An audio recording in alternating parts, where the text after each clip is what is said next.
இப்படியே உட்கார்ந்து இருக்கிறதுனால இந்த பிரச்சனை தீர போறதில்ல. உள்ளவா பேசி ஒரு முடிவு எடுப்போம்.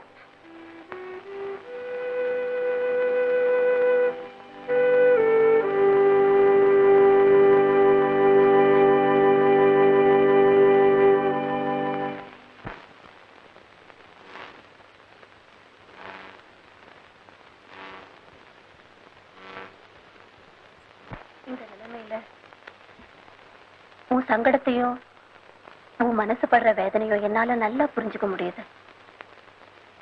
ஆனா என்ன புரிஞ்சுக்கிற அளவுக்கு உனக்கு வயசும் இல்ல, அனுபவமும் இல்ல.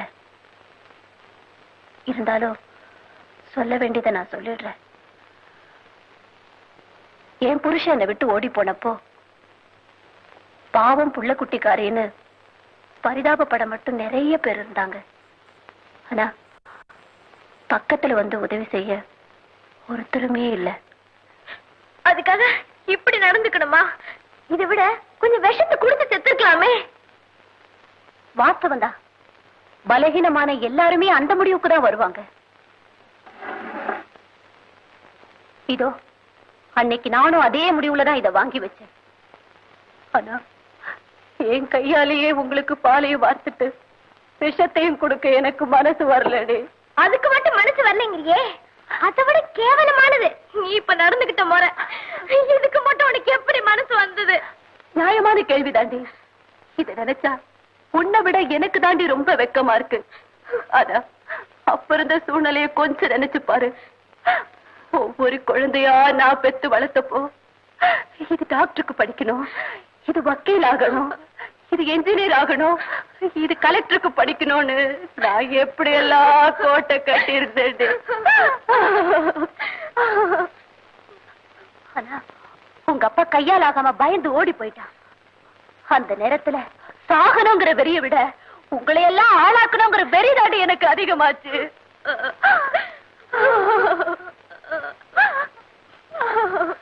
நானும் கௌரவமா வாழணும்னுதான் தையல் மிஷின் வச்சேன். துணி கொடுக்க வந்த ஜவுளி கடைக்காரர் எத்தனையோ முறை நம்ம குடும்ப கஷ்டங்களை பங்கெடுத்துக்கிட்டாரு. அதுல வந்த பழக்கம்தான்.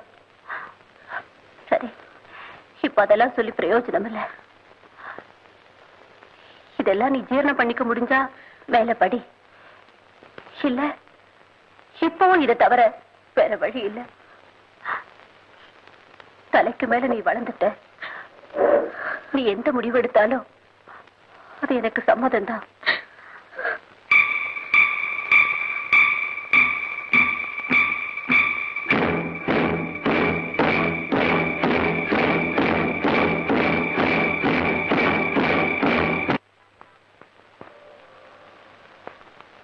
நாளைக்கு என்ன புதன்கிழமை தானுங்க?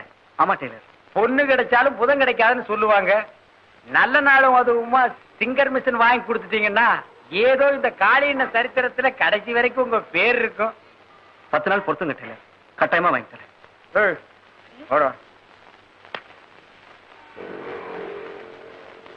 பாட்டில கொடுத்து மிச்ச சில்லறை எங்கடா? பாட்டில் கொடுத்தா தான் பாக்கி ₹1 கொடுப்பாங்க. அத்தி ஊட்ட மாதிரி நம்ம சம்சாரம் இன்னைக்கு தோசை சுடுறேன்னு சொன்னா சட்னி அரைக்கணுமா? பொட்டுக்கல்லையும் தேங்காயும் வாங்கி கொடுத்துரு.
ஆமா டெய்லர், எங்க 2 நாளா உங்க ஆளையே காணோம்.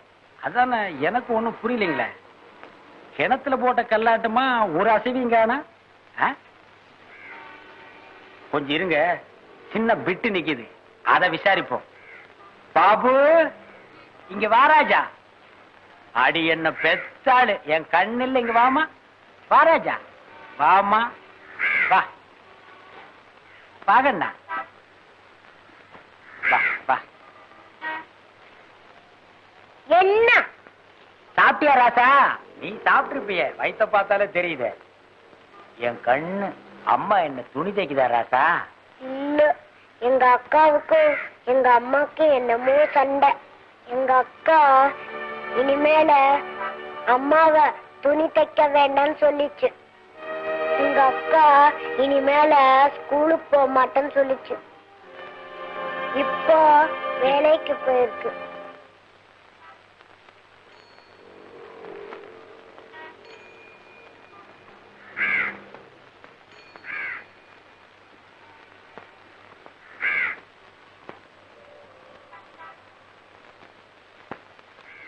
என்ன பெரிய பொம்பளை மாதிரி புடவெல்லாம் கட்டியிருக்கேன். வீட்டுல என்ன தகராறு? ஸ்கூலுக்கு போக மாட்டேன்னு வேலைக்கு போறியாம?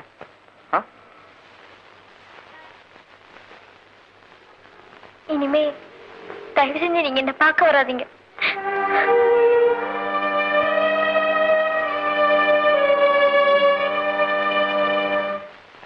அப்ப இதான் உன் கடைசி முடிவா? இது என் பொண்ணோட முடிவு. இதுக்கு நான் கட்டுப்பட வேண்டிய நிலைமையில இருக்கேன். நிதானமா யோசிச்சு சொல்லு பார்வதி. மற்றவங்களுக்காக பேருக்கு ஒரு தையல் மிஷினை வச்சுக்கிட்டு உன் குடும்பத்துக்கு இந்த 7-8 வருஷமா ஒரு வருமானத்தை கொடுத்துட்டு இருந்தேன். திடீர்னு வர வேண்டாம்னு சொல்லிட்டேன்.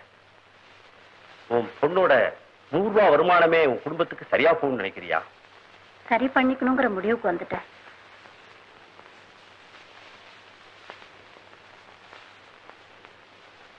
என் பொண்ணு வர்ற நேரம் ஆச்சு. தயவு செஞ்சு புறப்பட்டேன். போறதுக்கு முன்னால கொஞ்சம் மனசுல பட்டதை சொல்றேன். நீ என் கூட பழக ஆரம்பிச்சது உன் அனுபவத்தில் எடுத்த முடிவு. என்ன வரவேணாம்னு உன் பொண்ணு சொன்னது அவசரத்தில் எடுத்த முடிவு. இந்த ஊர் உலகத்தை பத்தி உன் பொண்ணு புரிஞ்சுக்கிற அளவுக்கு அனுபவம் வரணும்னா அதுக்கு ரொம்ப நாள் ஆகும். அது வரைக்கும் இந்த குடும்பம் நிலைச்சிருக்கிறது விதியை பொறுத்தது. வர்றேன். இந்த வாசலுக்கு வந்துதான் நான் உதவி செய்வேன்னு நினைக்காத. வீதியில நின்று அதை செய்ய தயாரா இருக்கிறேன். தேவைன்னா தாராளமா தகவல் கொடு.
அந்த அம்மா சொல்ற காலம் இல்ல இல்லையா? தொடர்ந்து போய் அந்த போய்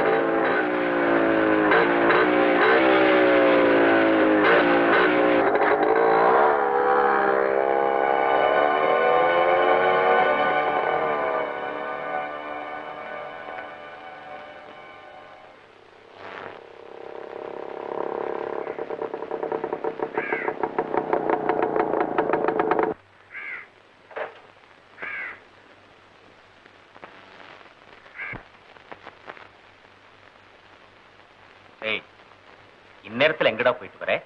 தெரிஞ்ச பையன் வீட்டுக்கு போயிட்டு வரேன். பையன் வீட்டுக்கா பொண்ணு வீட்டுக்கா? ஆமா, 3 நாளா காலேஜுக்கே போலியாமே. எப்ப பாரு ஏதோ ஒரு டெய்லர் கடையிலேயே உட்கார்ந்துகிட்டு இருக்கியா? அந்த கடைக்கு எதிர் வீட்டு பெண்ணோட ஊரை சுத்திட்டு இருக்கியா? இதெல்லாம் நிஜம்தானா? அதெல்லாம் ஒண்ணு இல்லையே. சும்மா யாரோ வேணும்னு உங்ககிட்ட சொல்லியிருப்பாங்க. மத்தவங்க சொல்றது இருக்கட்டும், இப்ப நான் சொல்றத நல்லா கவனமா கேட்டு. செல்விக்கும் உனக்கும் கல்யாணங்கிற விஷயத்த நான் ஏற்கனவே முடிவு பண்ணிட்டேன். அதை விட்டுட்டு வேற அபிப்பிராயத்துல நீ ஊரை சுத்திக்கிட்டு இருந்தா என்னால ரொம்ப அவஸ்தைப்பட வேண்டியிருக்கும். ஜாக்கிரதை.